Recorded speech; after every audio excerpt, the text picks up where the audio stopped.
All right, so let's start with the big story that we are tracking on WION. The interest in the India-Japan summit goes well beyond both countries, with the outcomes expected to have some far-reaching calculus. The real story isn't the $61 billion that Japan has pledged to invest in India over the course of the next decade, but where it's actually fleeing from. The Japanese Prime Minister Sane Takaichi's Delhi visit is being sold as investment diplomacy.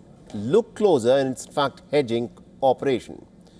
Now, days before she landed, Beijing had slapped export controls on 40 Japanese entities, including defense contractors and research labs. Now, that was a retaliation for Takaichi's warning that a Chinese move on Taiwan could trigger Japanese self-defense action. That's not the backdrop, but that's actually the trigger. Japan Inc., already squeezed by Trump's tariffs on one side, now face weaponized trade axis on the other. So for Japan, India isn't just a partner, but it's also a strategic ballast. Now, the numbers, of course, back this. Japanese investment in India has run $3.2 billion in the April till December part of 2025. Again, it has again pledged more investment over the course of the next decade. And that investment was announced when the Indian Prime Minister Narendra Modi visited Tokyo last August, before the China-Japan rupture hardened. The Yes Bank stake, $1.6 billion for 20%, wasn't isolated banking interest. It was in fact Japanese capital testing the Indian financial exposure ahead of a bigger pivot. Investors will now watch for some fresh moves into the Indian banking, and that's the tell for the capital, and not just for factories relocating away from China. The joint declaration on economic coercion, deliberately unnamed but obviously aimed at Beijing, matters more than any single MOU that signals that Japan is in fact willing to use India as a diplomatic co-signatory against Chinese trade weaponization, something that Tokyo has been avoiding doing bilaterally with New Delhi.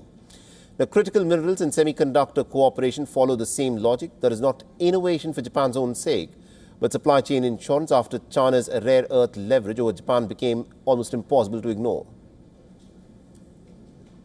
आज के अनिश्चितता भरे युग में भारत और Japan दोनों economic security और energy security का महत्व अच्छी तरह समझते हैं।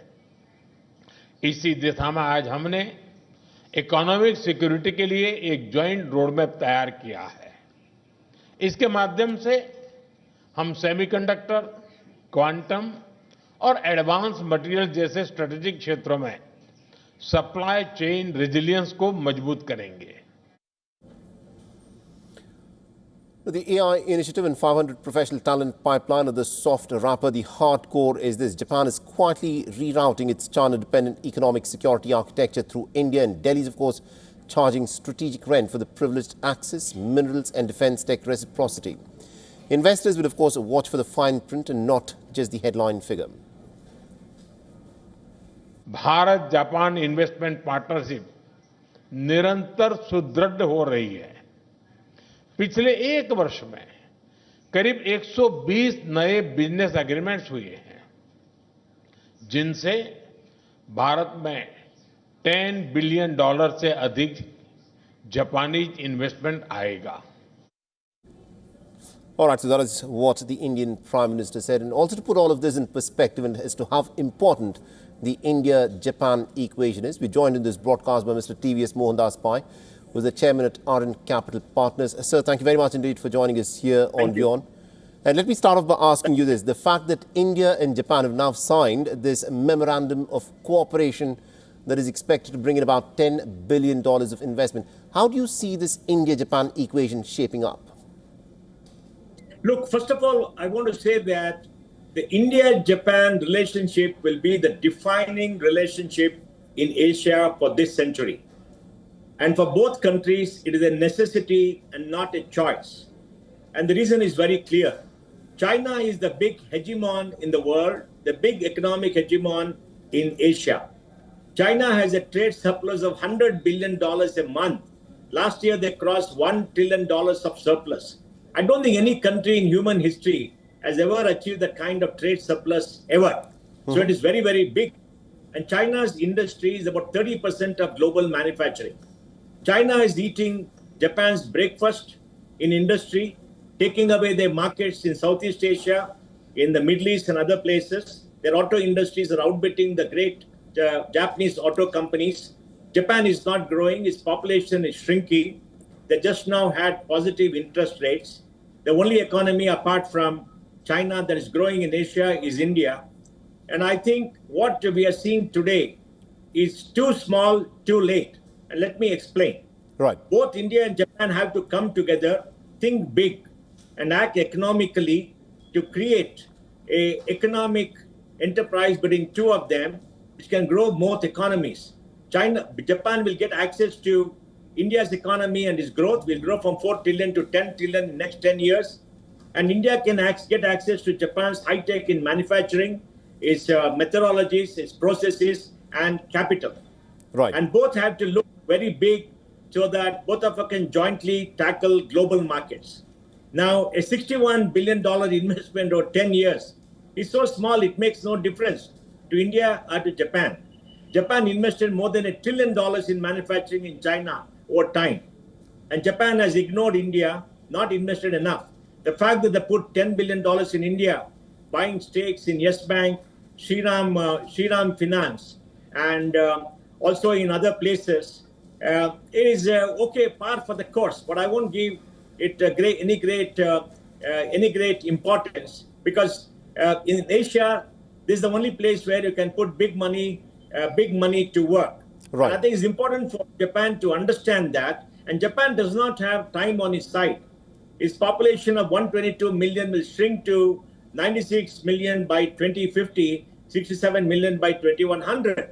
So both have to move with urgency, both have to work together, and putting 10 billion into a $4 trillion economy in banking sector doesn't make any difference. For example, we had Andy Jassy come in from AWS and say he's going to up their investment by $13 billion in the next few years, by 2030, I think, and invest $45 billion in India. Google comes and says, we're going to put $15 billion more in cloud in Andhra Pradesh. And Microsoft comes and says, we're going to put $10 billion. Adani says they're going to put $100 billion in the near term. And just yesterday, Adani said they're going to have $11 billion put into aluminum in India with a company from the Middle East, right? Right. And Mukesh Ambani is again putting another about, let's say, $10, $20 billion every year. And let me tell you one thing. Every year, India invests $1.1 trillion of capex. Look at the national income statistics. But the point I want to make is India-Japan relationship is very, very important for Asia and to compete against China. Right. China is taking away Japan's market in many parts of the world. India has got a trade deficit of more than $100 billion a year with China. India is a great market for Japan. We need Japanese capital. And Japan has to think big. I would say they have to invest $60 to $100 billion a year for the next 5 years into India to take care, to become a major partner for us, right, so that they can grow the economy and we can grow. But we want to work with Japan. Japan-India is extremely important for both these countries. But the meeting today shows, in my view, a lack of vision, a lack of big things. And I think Prime Minister Modi should say very clearly that we should do big things and big investments, and the small things of 61 billion or 10 years makes no difference. You know, I think you're laying out the vision really well. Ms. I just want to ask you a quick follow-up question there.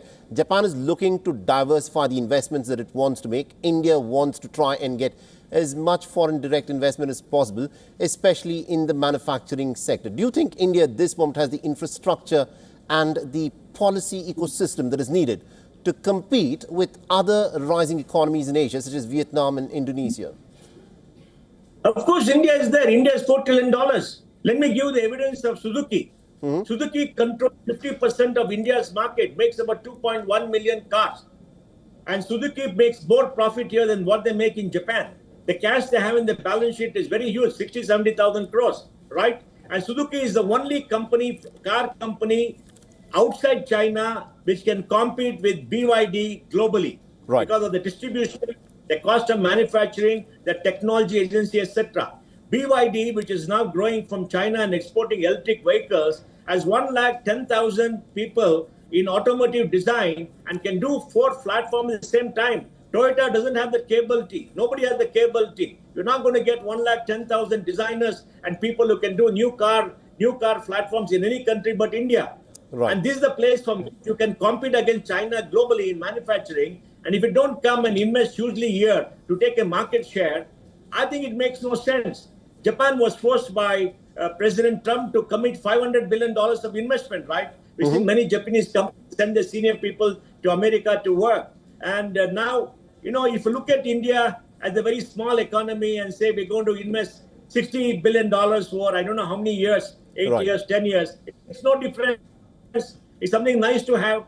You can say good things about it. Yeah, we like Japan. I love Japan. I've been going there from 1999. Right. And I'm not impressed with the speed of decision making and the investment in India. I go meet the senior people in banks and other industry and tell them, why are you not investing in India? They're very polite.